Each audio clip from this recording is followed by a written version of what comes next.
kung gusto mong magkapera,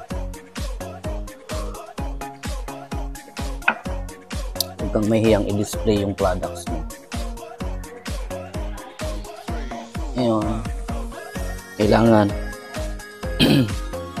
proud ka sa products mo. Kasi pag di ka proud sa products mo, di ka makakabenta.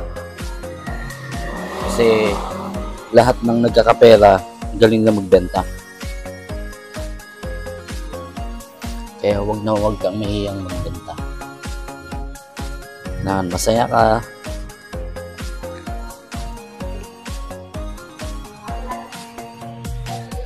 Display mo lang araw-araw. Pag araw-araw ka nagbebenta, araw-araw ka rin kikita.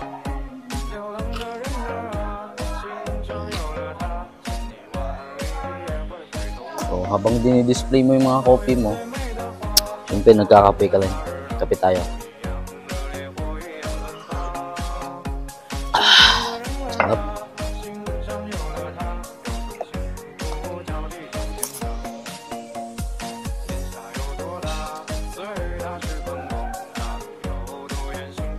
Yan.